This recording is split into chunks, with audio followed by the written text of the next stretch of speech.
ouvre maintenant la phase des questions avec un petit flashback, puisque vous vous souvenez que malheureusement nous avons dû pour la session précédente, la session 2, supprimer la phase des questions, on l'a simplement reportée. C'était la session qui était consacrée aux droits et aux devoirs.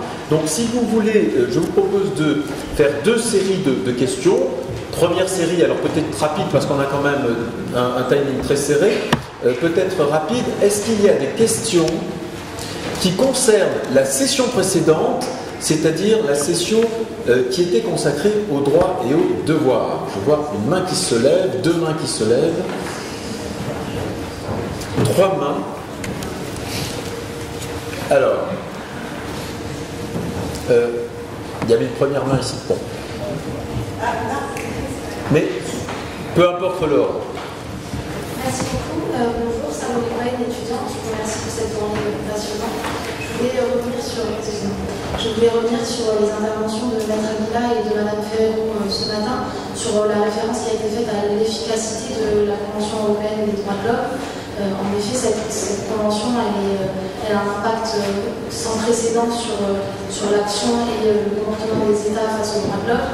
Et on sait que cette action elle est due notamment au respect de la Convention qui est assurée par un cours, un mécanisme juridictionnel. On sait aussi que le pacte et les principes qui le consacrent font l'objet aujourd'hui d'un consensus large.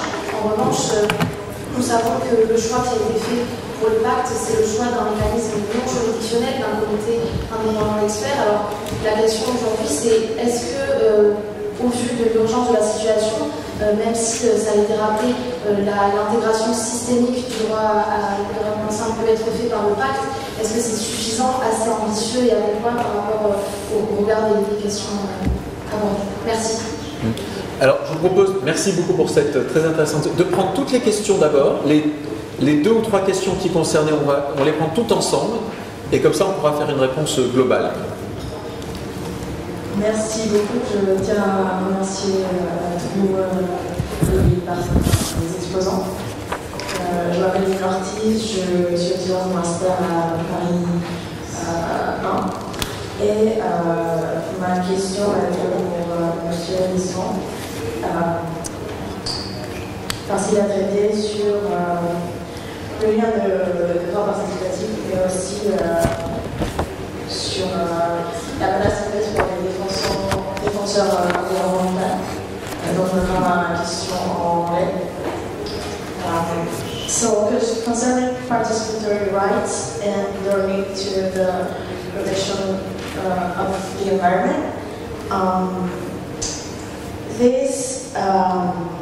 how can we make this link more visible, more mainstream? How can we highlight its necessity? Because I would like to give you the example of Honduras, my home country. In Honduras, not so long ago, a defensor of the environment was killed, Berta Cáceres, and ever since, the protection of the environment has diminished a lot. Not only the electric dam that she was supposed to was created, but there is a lot of destruction of the forest. So how can we call the attention of the states to make this link more visible and increase both protections? Thank you. Thank you. Merci beaucoup. Troisième question, peut-être Christina, et après.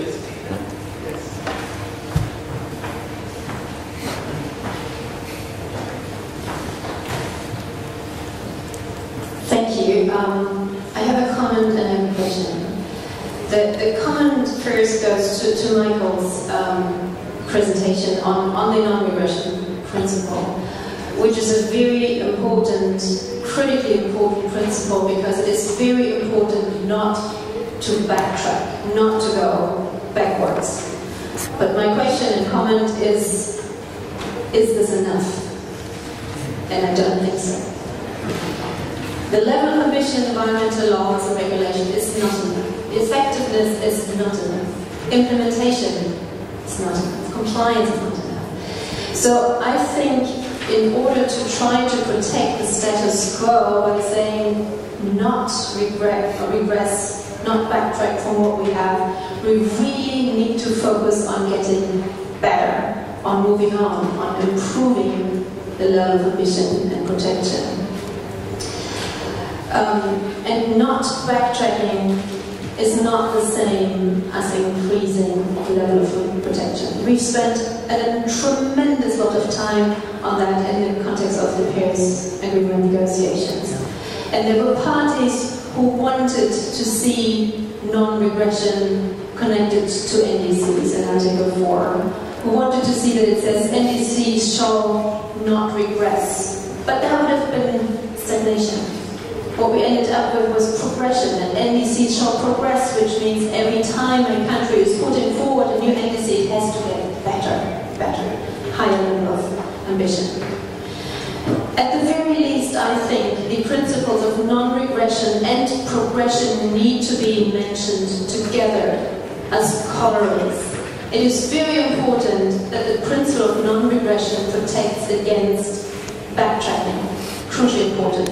But we also importantly need to be reminded of that progression needs to move on, to improve from where we are. And importantly, if we have the principle of progression, it would include a dynamic element into international environmental law and draw in new scientific evidence which is constantly coming and constantly more dire.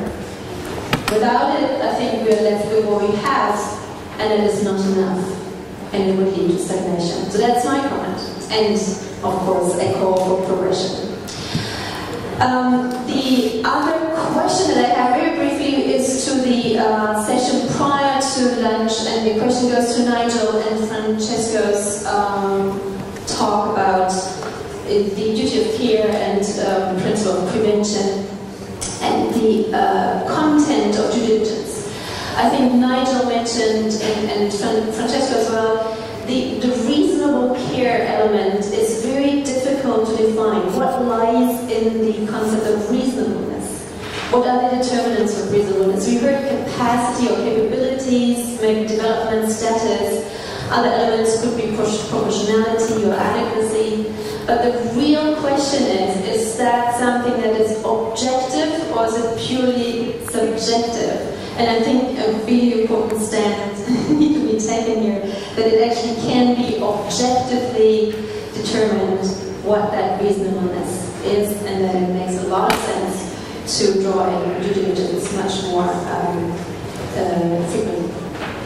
Thank you, Christina. Last question, dernière question pour la partie de la session de ce matin. Bonjour aux amis grecs, je vais essayer de permettre ces étudiants franco-allemands. Merci beaucoup de ces présentations très intéressantes. Et ma question est en lien notamment avec la présentation de Madame Ferrero et la dernière, à savoir l'articulation entre la protection de l'environnement sur la base d'un droit à un environnement sain, dans le droit de l'homme, et la protection de l'environnement sur la base du droit international de l'environnement qui suit pas cette approche anthropocentrique. J'ai bien aimé cette synergie entre ces deux droits qui permet de protéger l'environnement à travers l'homme et l'homme à travers l'environnement. Mais je me demande si on n'a pas oublié un groupe qui a un lien au moins aussi étroit avec l'environnement et qui est peut-être même qui a une dépendance plus forte de l'intégrité environnementale que nous, à savoir les animaux, l'espèce animale. Et je pose cette question parce que je trouve que les animaux jouent un rôle particulièrement important, car l'appréciation juridique contemporaine des animaux qui peut être critiquée parce qu'elle n'est pas à l'auteur des acquis scientifiques, et là c'est en lien avec la dernière présentation, d'un côté provoque un danger assez important pour l'environnement, et de l'autre côté cette articulation juridique contemporaine elle révèle une certaine défaillance de notre système. c'est est-ce qu'on n'a pas oublié un groupe très très important, parce que j'aurais bien aimé poser cette question demain, mais je ne sais pas, je suis sûr de participer à la présentation de Madame Nilüfer Oral, qui parle de la protection de groupes spécifiques des animaux. Et je voulais savoir si aussi lors des travaux préparatoires, cette question est survenue. D'accord. Pourquoi elle n'a pas. Très bien, merci beaucoup. Il faut s'efforcer d'être bref dans les questions parce que là, rien qu'autant de questions, on n'a pratiquement plus le temps d'y répondre. Et on n'a fait que les questions pour la session de ce matin. Donc, est-ce que Julie, tu souhaites dire un mot des différentes questions qui te concernaient? Il y avait une question pour régler ça. Oui, oui. Je vais répondre très rapidement aux deux commentaires qui m'étaient adressés. D'abord à mademoiselle, sur la question finalement, si je me de l'effectivité de la protection par rapport aux besoins d'environnement sain, je pense que tout le monde sera à peu près d'accord avec votre remarque. Un mécanisme juridictionnel contraignant, c'est quelque chose qui renforce l'effectivité de droit. On sait, néanmoins, tous les systèmes de protection des droits de l'homme n'en ont pas. Par exemple, dans le système universel, on n'a pas de juridiction, même pour la protection des droits de l'homme. Donc finalement, on peut voir demain, il y aura une intervention sur la mise en œuvre du pacte de vaccin de commenter ces dispositions, mais ça n'est pas la seule manière d'atteindre l'effectivité de nos droits, c'est une très bonne manière.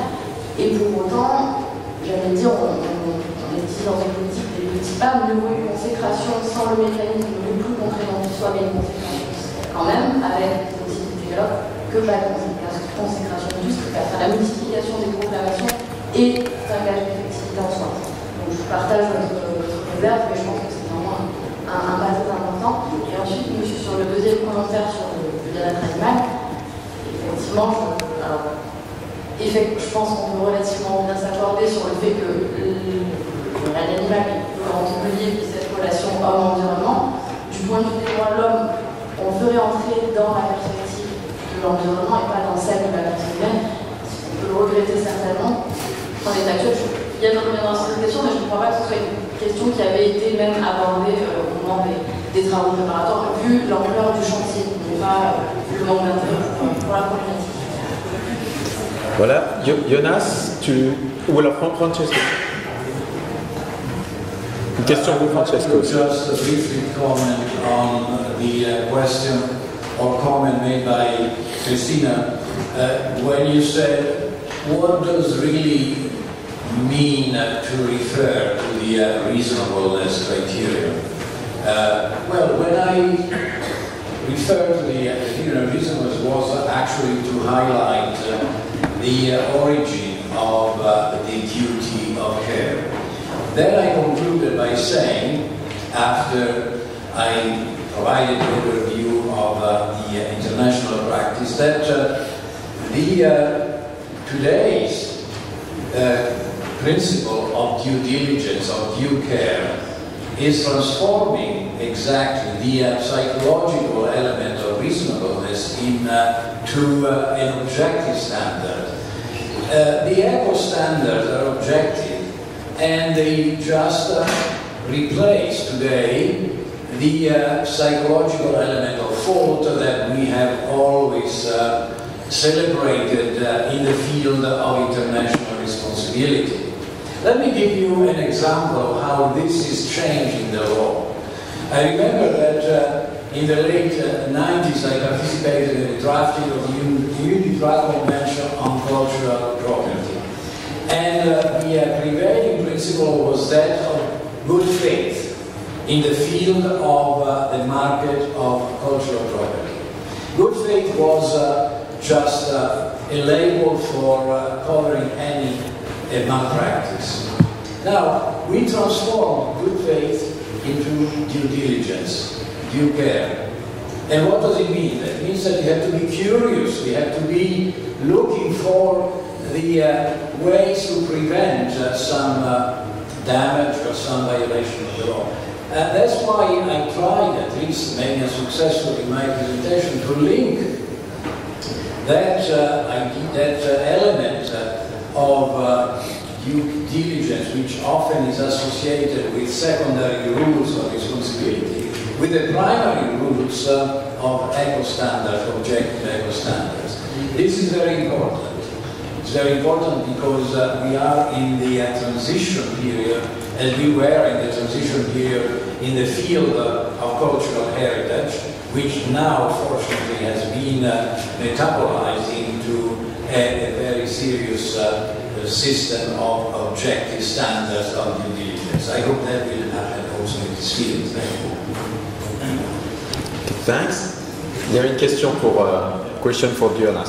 Thank you very much. The question put to me was about the protection of human rights and environmental defenders as part of participatory rights. And of course, just adopting a law or a text does not in itself help to deal with that. It's a complex question, but we could see in the drafting, the adoption of the Escazú agreement, that there was indeed an increasing concern among the governments in Latin America and Caribbean on these issues. And I think that governments agree to these principles, and it's not only an obligation for them not to harass or persecute, but it's to ensure that members of the public are not harassed also by other members of the public, or companies, or paramilitias, landowners, and so on.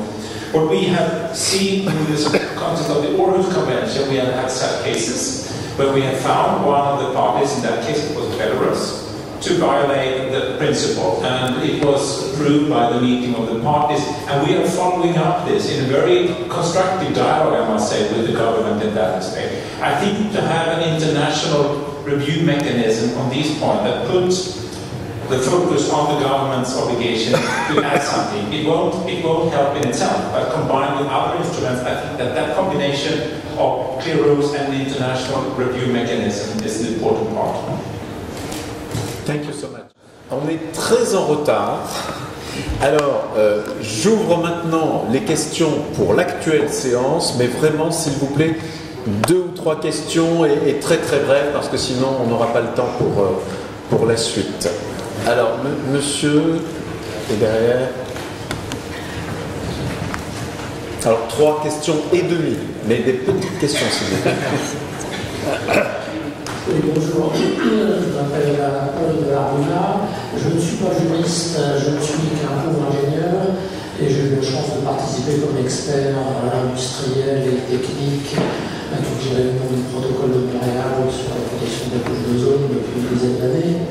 En entendant cela, je voulais vous poser une question sur l'articulation entre le principe de précaution et le principe de non-régression, en ce sens que dans l'incertitude, on peut, sur certains critères, poser des réglementations extrêmement contraignantes sur certains paramètres d'émission, que sais-je, et on peut ultérieurement découvrir à la fois que scientifiquement, c'est pas forcément aussi nécessaire qu'on avait pu le penser, et qu'en même temps, ça vient se télescoper avec d'autres obligations qu'on ne sait plus vraiment comment résoudre en prenant en compte tous ces paramètres à la fois.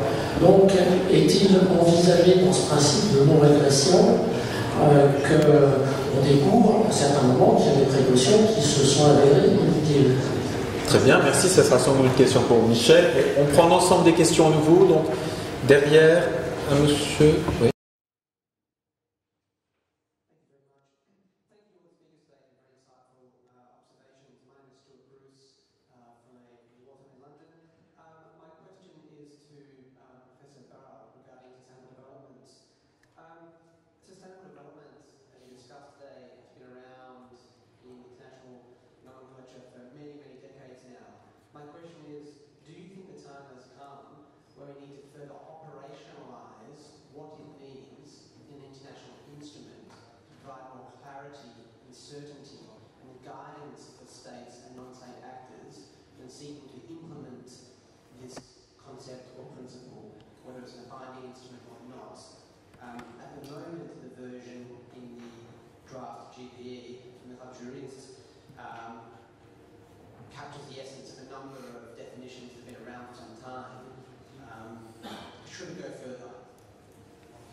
Ok, oui, question ici.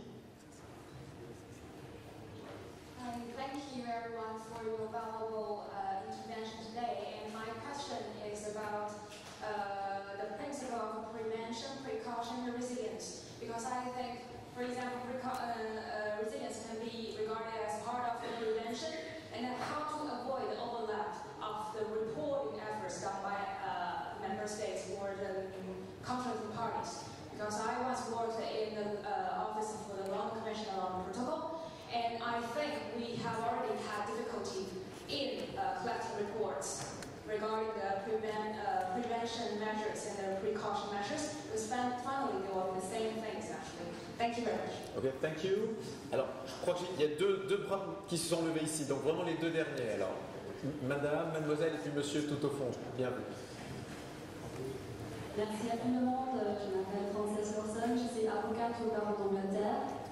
En fait, mon collègue Stuart a un peu piqué ma question, mais c'est bon parce que j'en avais deux.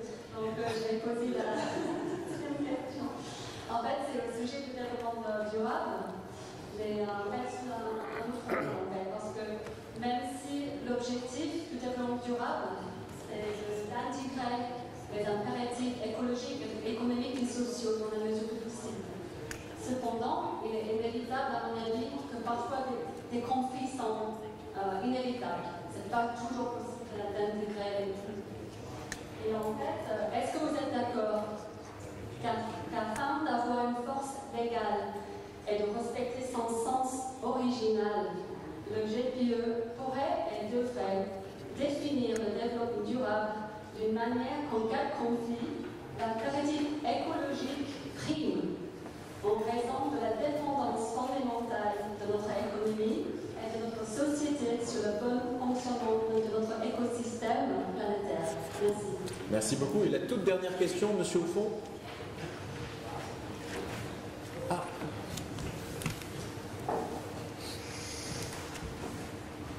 Merci. Une question pour le professeur Robinson et une autre pour le professeur Pierre. À propos du principe de la résilience, j'aimerais savoir si l'observation du principe de la résilience se présente de la même manière que dans les pays en voie de développement. Ma question est la suivante: quels sont les leviers du principe de résilience? Et pour le professeur Pierre, il y a un adage dans le monde communiste: un pas en arrière, deux pas en avant. C'est un peu répété pour mieux sauter. On pourrait l'appliquer aussi dans le cadre de la politique macroéconomique, l'impasse budgétaire pour atteindre des objectifs de compétitivité ou bien améliorer le bilan, la balance des paiements, des agrégats macroéconomiques. Merci.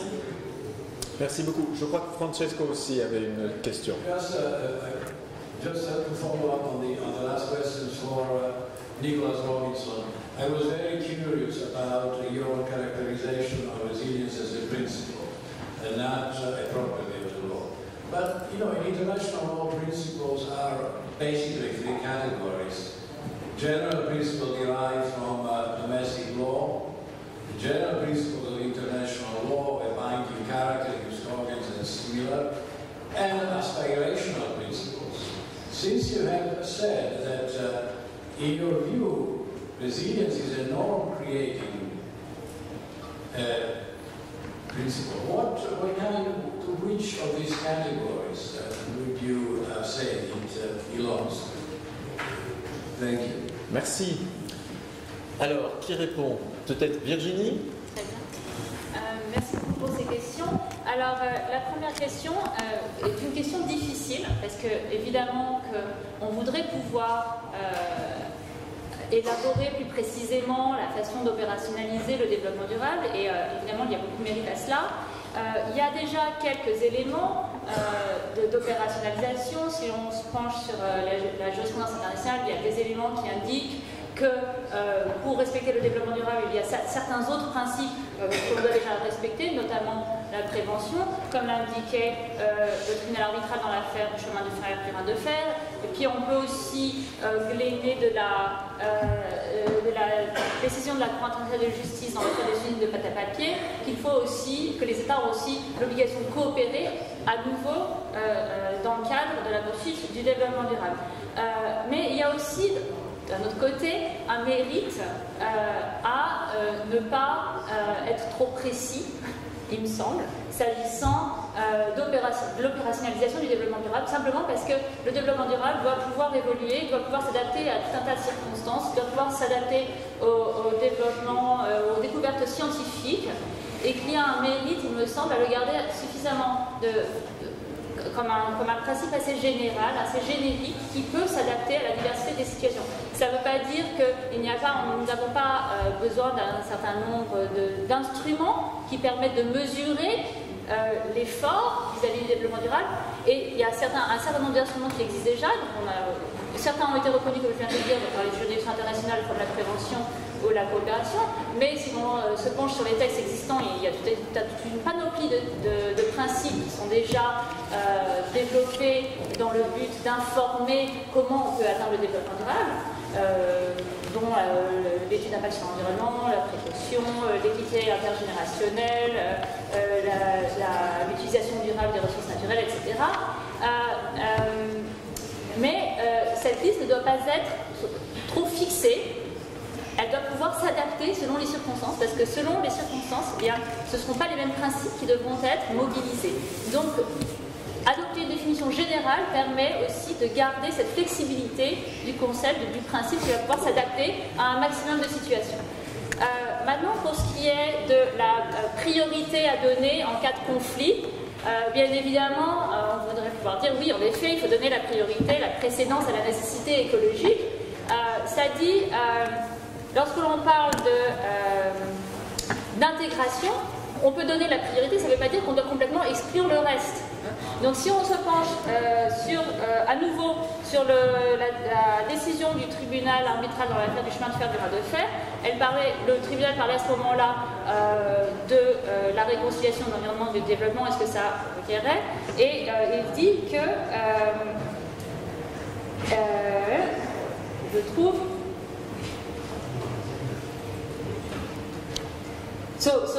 environmental law and the law on development standard as alternative as mutually reinforcing integral concepts, which require that where development may cause significant harm to the environment, there is a duty to prevent or at least mitigate such harm. Donc ce que là ça s'appliquait en effet à la protection de l'environnement, il fallait prévenir le dommage à l'environnement ou bien minimiser les dommages. Et bien ça pourrait s'appliquer dans la situation inverse. On peut donner la priorité à l'environnement sur un projet de développement économique, mais ça ne veut pas dire qu'on ne peut pas prendre des mesures de compensation ou de minimisation, même s'il y a conflit. Ce n'est pas une question nécessairement de trouver la solution idéale. On peut donner une priorité, mais il faut pouvoir intégrer des mesures de compensation, de minimisation. D'accord. Nick, you want to answer some questions? Thank you very much for 3 very good questions, and I think all of them deserve a lot of study because resilience has not been studied from a legal point of view very much. So my suggestions should be examined. With respect to prevention, precaution, and resilience, resilience is a separate category from the other 2 in the following respect. You can have fire prevention, but you don't get fire insurance for recovery. So the insurance aspect would be a part of the resilience side. And I think we have to tease out of these concepts what are the characteristics that the law can cultivate in resilience. I gave the example of the Indian government's, I think, brilliant success in evacuating the people to the shelters last week. That was, of course, the result of training, not just building the shelters, but having vast training and rehearsal of how to evacuate people. So they did a lot of training so they knew what to do. But the pure resilience side was that they stockpiled all the equipment for the recovery. How do you go in and start to clean up the mess after the storm? How do you help the people then rebuild their homes that have been broken down? And the ability to do that is resilience, because then you can have the economy move quickly again. I think there are indicators that we could identify that could be measured and reported. So I think you can make objective indicators to show how resilience is sustained. How much must you stockpile in order to have redundancy when supplies go short? How big is the generator in a hospital to ensure that all medical services continue when central electricity goes down? those are objective standards. I think the question of developing countries versus developed countries is not much difference when it comes to resilience, because resilience as a principle forces you at whatever level of development you are to prepare for and cultivate resilience. And so you can have resilience at different scales. The overdeveloped countries of the North need a lot more resilience. During Hurricane Sandy in New York, we had no resilience. I mean, the systems broke down entirely. And they're still not recovered in parts of New York from that storm. And where does it come from? Well, I think part of it is human evolution. We evolved, and other ecosystems evolved with this pattern of resilience. So I think we have to learn to derive from some of our general principles, not from state practice alone, but from what is innate in the character of us as a species or other ecological systems to see how they function resiliently. And unlike just describing it in ecosystems as the biologists do or the ecologists do, we shape the law, we shape the norms of the law. We can therefore promote human resilience or not. We can also act to ensure that ecological resilience is encouraged, rather than, because we are the ones disrupting a lot of that ecological resilience. So I'm not sure I know the answer to your question, but I think these are the issues I would want to study further. Merci beaucoup. Et Michel, sur le lien entre précaution et non-régression. Non, il n'y avait pas que ça. Il n'y avait pas que ça. On a vraiment 2 minutes. Oui, Christina, sur le fait que la non-régression, ce n'est pas suffisant. Ce qui est très important, c'est l'amélioration, le progrès, etc. Tout à fait d'accord. Simplement, c'est que l'amélioration de l'environnement, on le dit depuis 50 ans, et il y a des problèmes. Si à Rio +20, on avait continué aussi, comme on l'a dit, on réaffirme tous les principes qu'on affirme depuis Rio, Stockholm, etc. On n'aurait pas avancé d'un pas. À Rio +20, il y a le paragraphe 20 qui dit no backtrack. Et là, ça a été une sonnette d'alarme, parce que c'était psychologique.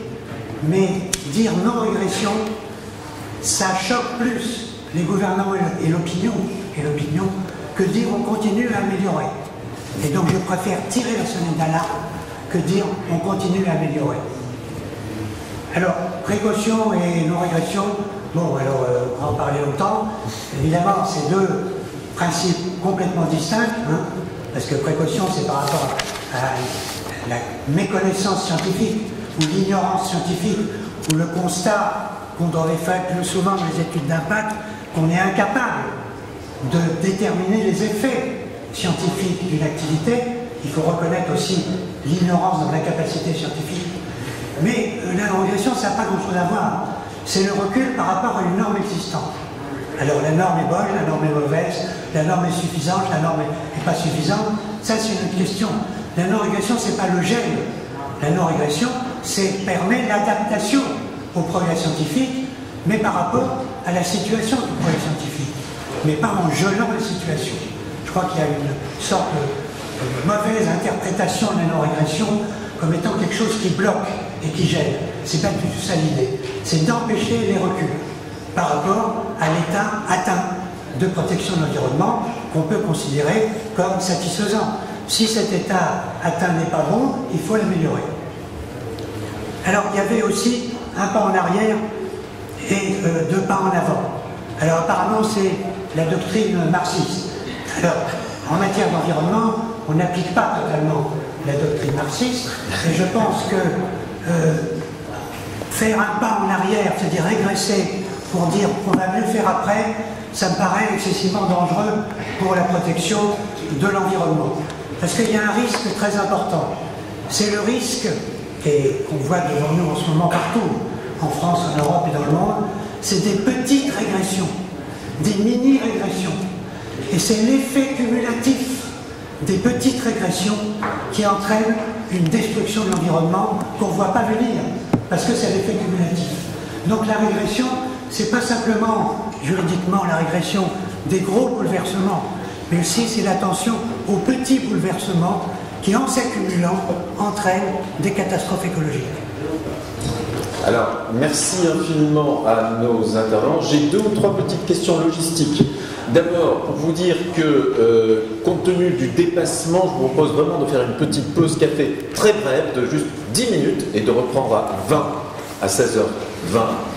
Deuxièmement, pour vous dire que comme nous sommes en France, et en particulier pour nos hôtes étrangers, il y aura un cocktail à la fin. Il faut revenir pour profiter du cocktail, notamment, qui aura lieu à 17h30 et qui sera ouvert à tout le monde. Hein. Tous les participants sont invités au cocktail. Et j'ajoute aussi que notre séance sera clôturée, et j'en remercie vivement, par Hélène Soubolé, qui est ici et qui dirige la Fondation Biodiversité en France, qui représente l'IPBES. L'IPBES s'est réuni à Paris il y a une semaine, elle pourra nous en parler, donc je la remercie vivement, c'est vraiment pour vous inciter à revenir, à la fois pour le cocktail, mais aussi pour le contenu et la qualité de nos intervenants. Voilà, nous avons vraiment 10 minutes maintenant, merci encore à tous.